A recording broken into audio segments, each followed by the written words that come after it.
and welcome to another episode of Katoria's Crafts. My name is Kat, and today we're going to be looking at doing a couple of types of yarn joins.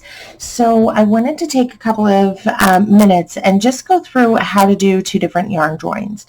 You saw this one a couple of days ago whenever I did the chevron stitch, really pretty stitch. But whenever you get to any project, if you're working on something that's going to be larger than one ball of yarn, you definitely want to make sure that you know how to join properly. And there's a couple of ways to do that with a seamless stitch, and that's what I want to work on today.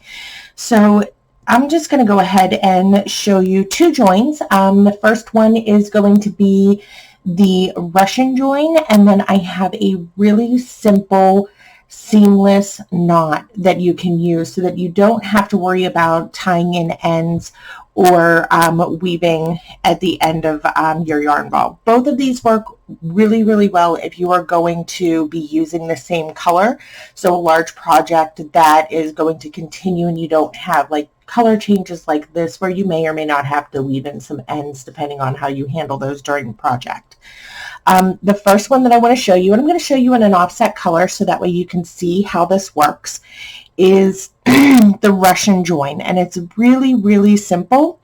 So what we're going to do, I'm going to slide this off a little bit so that you can see where I'm working. You're going to need, your project that you have going with a little bit of a tail of working yarn. You don't want to run this all the way to the end. You won't have enough room. And then your new skein of yarn. So I'm just using a different color so that you can see what I'm doing. You're also going to need a tapestry needle or a darning needle and a pair of scissors. So that way you can get everything really good and closed up and you don't have any notice whenever you change yarns.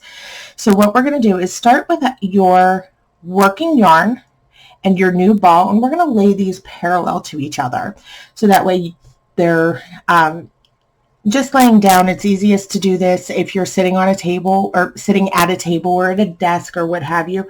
You can do it in your lap. Excuse me. And you want to just make sure that, you're not going to be bumped around a little bit because we are going to be playing with the threads of the yarn. And when I say the threads of the yarn, I mean when you look at this and you kind of twist it, you can see all of these different strands come apart, and that's what we're going to be working into on this. So let's go ahead and get started. So, excuse me again. So you start with your two pieces of yarn running horizontal to each other, and you're going to take your new color and kind of fold it down and over. And you're going to take your working color and fold it up and across. So now they're just kind of looped over each other, and we're going to run them back on each other. So we're just going to kind of hook them. So at this point they're together, but they're not going anywhere. But if we pull them at this point, obviously they're going to come apart. So we're going to start with the first color, and we're going to go ahead and get this into your tapestry or your darning needle. And that one's way too small for what I'm trying to do right now so that you can see. All right, so now that we've got our needle threaded, we're going to keep this one looped across, and we're going to kind of split this yarn. So we're going to twist it so that the threads come apart. And while you have this twisted, we're going to go into each of these strands. So we're going to go over one or under one and over the next, over one and under the next. And we're just going to keep doing this as we work our way down this yarn. So you just want to keep on kind of twisting it, go over and under as you work down. And then once you have enough pieces, and you're just going to kind of keep everything bunched up. So that was under, over, under, I think two more. Over, then under, and over, then under. So now you have all of this worked up on your yarn, and you have your tail. You're going to keep this in place, and we're just going to pull this all the way through. So we're going to push all of those strands down off the hook and over this piece of yarn that's through the eye of the needle. So we're just going to slide that right off, kind of keeping it all bunched up. And we're going to pull that working yarn all the way through and pull your needle right off. So then we pull this back, and it just kind of works everything back in to itself. And this side is completely secure. So we're going to do that again on this side. I'm going to pull this over a little bit because I'm right-handed. Get this needle on here.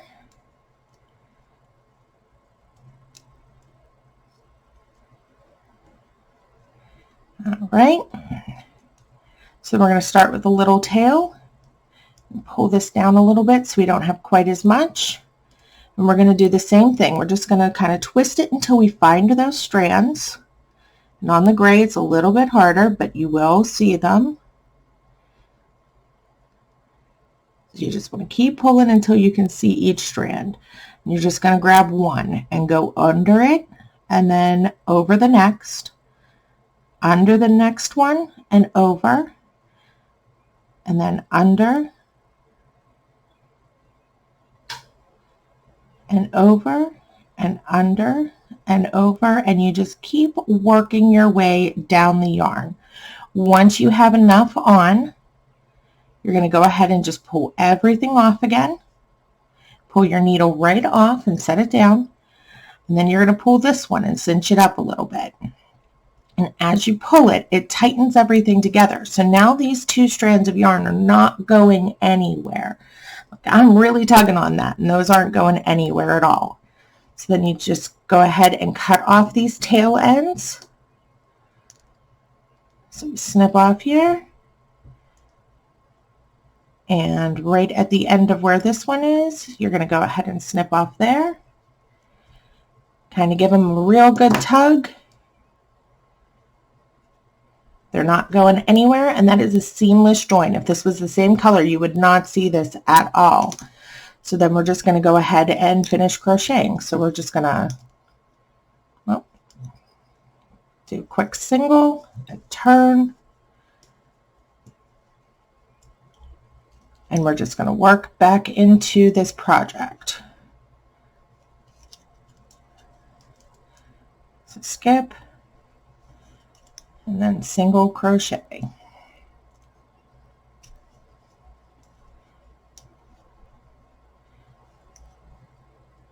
And in. And you just keep going. You never have to stop once you get that knot made. And it just keeps on working for you. And that is the Russian join. It is one of my favorite joins, and it is so simple, and it keeps everything so that you don't have those tails to have to weave in later. So that is the first join. So let's go ahead and get the second one ready to go.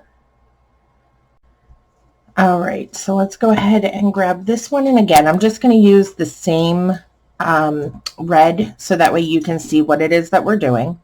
And this one you don't even need your darning needle, so I'm going to go ahead and move that out of the way just to make sure that I don't pull this too far. I'm just going to slip a quick stitch marker over this. And this is a great thing if you have to like step away from your work and you have kids or pets and you're worried that they're going to pull onto your yarn. Toss a quick stitch marker on your loop that you've pulled up when you take your yarn hook out, and it keeps it from going anywhere, and then you can just pull it back up and you're ready to keep on crocheting. Keeps it from coming undone for you. So for this we're going to start with laying our project off to the side. We have our stitch marker and to keep it from coming undone. And we're going to start with making a kind of a C shape. So let's go ahead and get that set up. So now your working yarn that you don't have much, yarn left for is here. And we're going to take our new color, our red color, and what we're going to do to join these, and this is an invisible join, is we're going to go under this first, the top part of the C, and pull it through a little bit. You want to give yourself enough slack to be able to do this. And we're going to go back up over. So you go under the top of the C, back over and under again. So now you have it looped around this top portion. And then bring it down over the bottom half of the C, and we're going to do the same thing. So we're going to go under, back over, and back under and out, going back the way that it came. So now you have everything kind of woven through. You've gone under the top half, back over that working yarn, under and down, then under the bottom part of the C, back up and over that working yarn, and under and out. So now you have a big circle that you're working with. All you have to do then is grab your 2 pieces of working yarn on your project and your 2 pieces of yarn from your new skein, and just kind of pull them slowly at first, and it's going to pull this knot together. And you want to pull it real good and tight. And you can drop the tags off, pull it really good and tight. And then we're just going to cut these off. Now this works best if you are using the same color. So now you have everything right here. That's your knot.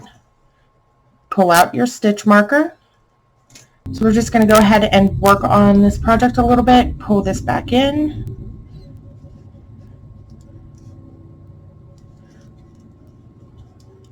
And once you get to where that working yarn is and that join comes into play, you just keep crocheting. You don't have to stop. And you can kind of see where that knot is on this. If this was the same color, you wouldn't be able to see it at all. No one would ever know that it's there. It just looks like one seamless piece of yarn. So it makes it go a lot faster when you have an invisible knot like that, because then you don't have to weave in ends later. All right, so those are my 2 knots for today. I just wanted to give you a quick little video on how to. If you like this video and you have any questions, definitely leave a comment in the section below. Don't forget to hit that like button and subscribe. And hit the notification bell so that you get a notification every time we get a new video that goes live for you. Thank you again for joining Katoria's Crafts. Have a great day.